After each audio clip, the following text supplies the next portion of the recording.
That day, I had a minor health issue and went to the emergency room for treatment.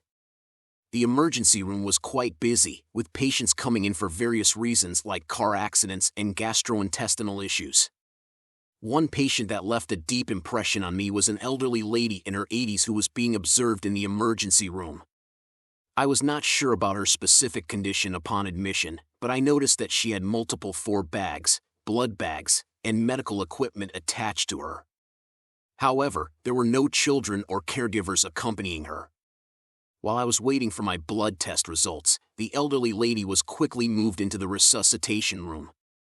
Initially, she was supposed to be transferred to the intensive care unit, but shortly after entering, she was immediately taken to the resuscitation room. I saw that her face had a dark greenish color, which made me break out in a cold sweat. It was not a color one would want to see. I do not know whether the elderly lady improved or not, as she never came out of the resuscitation room. 2 hours later, I was informed that I needed to be admitted to the hospital. Due to the lack of available rooms, I was assigned to room 1306, which was a single occupancy room. It was already close to 8 p.m. when I entered the room. After completing the necessary procedures at the nursing station, I entered the ward. The room was spacious, but I felt a bit uneasy about the 2 sofas near the window. Perhaps it was because they were positioned by the window, and most of the lighting focused on the bed area, making the sofa area appear somewhat dim.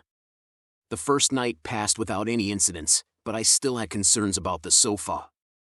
I was occasionally startled awake during the night when the nurses came to measure my blood pressure or change my drip. The second day didn't bring any significant abnormal occurrences, except for watching some old movies on TV to pass the time or simply waiting for medication. However, I found it difficult to sleep. Apart from being startled awake by the nurses when they came in for medication changes, I had a feeling that someone was watching me while I slept. However, nothing out of the ordinary happened. My room was a special ward that required a magnetic card to open the door. This was implemented because a patient had lost their card in the past, resulting in difficulties opening the door. When I was admitted, I was informed that I didn't need a magnetic card and could simply use the latch to secure the door. In fact, I had a feeling of unease from the second day of my hospitalization. I could hear the sound of someone lightly touching the door frame when it was being opened, but every time I looked up, there was no one there. Other nursing staff, doctors, and cleaning personnel always knocked on the door before entering. The door was a hydraulic fire door, so it had a heavy structure. The sound of it lightly hitting the frame would only occur if someone pushed it with force. At first, I thought it might be due to the wind, but both the windows inside and outside were tightly closed. On the third evening, after finishing dinner, I suddenly heard voices outside that sounded like a conversation between a man and a woman.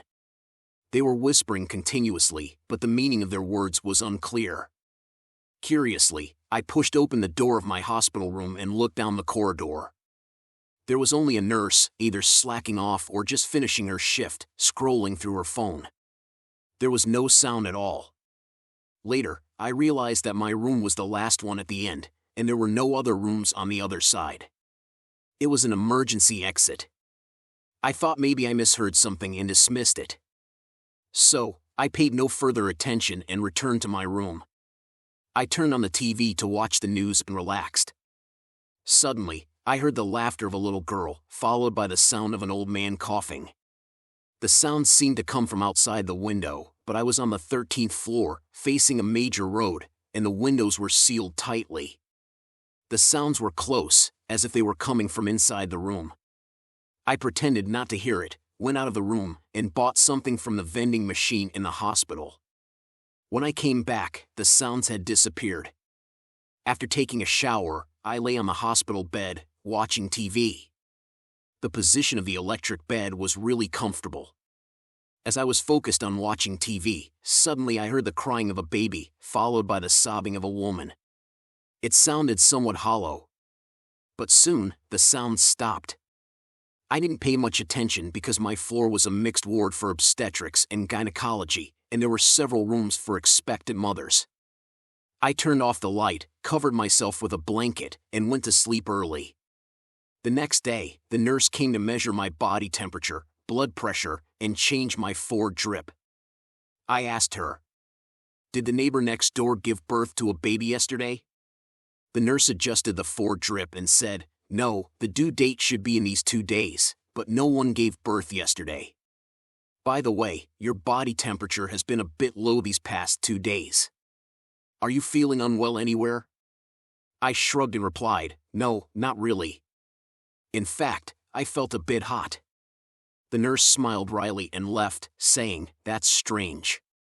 Perhaps due to the lack of good sleep in the past few days, I took a deep nap in the afternoon and slept until evening. Suddenly, I heard the sound of leather rubbing.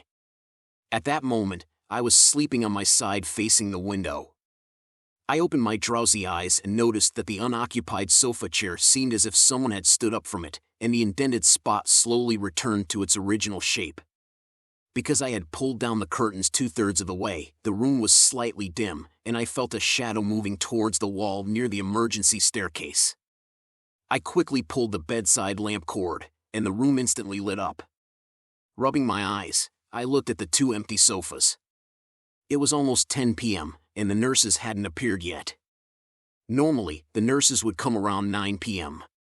Not long after 10 p.m., a nurse hurriedly pushed 2 blood pressure monitors to the rooms across from mine and mine. I smiled and said, "It seems like you're busy today." She helplessly replied, "The neighbor in the room next to yours suddenly went into labor at night, so several nurses went to assist in the delivery room. After the task was completed, I followed my usual routine, turned off the lights, and rested. I slept until I didn't know what time it was when I heard a shout. I suddenly woke up, realizing it was the night shift nurse making her rounds to change medications. Although she didn't explain the reason for the shout, she seemed to move faster than usual, and she hurriedly left, leaving the door to the room open and the hallway lights on. Normally, she wouldn't do that. Why did she leave them on today? I had thought she would come back again, but she didn't. The bright light outside also prevented me from falling asleep. I endured for nearly half an hour before getting up to turn off the lights. By that time, it was already 1:30 a.m. 2 more days passed, and there wasn't anything particularly unusual, except for the feeling that someone was curiously watching you or standing by the bedside. On the day before my discharge, the blood pressure monitor malfunctioned since the morning. The nurse couldn't solve the problem because she had other tasks to attend to. She said she would use the equipment from another room later to measure my blood pressure. As she was about to return to the nursing station, she said, "There was an accident in the delivery room yesterday. This afternoon, a priest will come to the hospital to recite scriptures. If there's any disturbance for you, please forgive us." I nodded to indicate that it was no problem. Around 3 a.m., I was fully focused on watching a movie when I heard the chanting of scriptures coming from outside the room. As I listened to the chanting, the isolation curtain beside my bed suddenly shook as if it had been touched, and in an instant, a gust of air rushed out of the room towards the door. That night, I still felt that the air conditioning in the room was unusually stuffy. To be honest, my sleep that night felt unusually restless, as if the room was crowded with people. The next morning, the nurse came to draw blood around 6 a.m. and jokingly said, "Normally, you don't have many visitors, but last night you had so many. You're quite popular." Hearing that, I woke up and opened my eyes wide, saying, "Last night, except for going to the vending machine to buy snacks, I stayed in my room the whole time. It must have been the room across from mine, right?" At this point, the nurse also had an incredulous expression on her face. She picked up the collected blood sample and said, "That's impossible. The rooms near yours were all empty last night." Indeed, last night, the sound of doors opening and whispers seemed unusually frequent in the room I was in. If you enjoyed this story, please don't forget to subscribe to our channel for more amazing and scary stories. Also, please click the like button to support our program. If you want to submit your own story, please send it to our address at midnightwhisper@gmail.com. Thank you for listening, and we'll see you next time.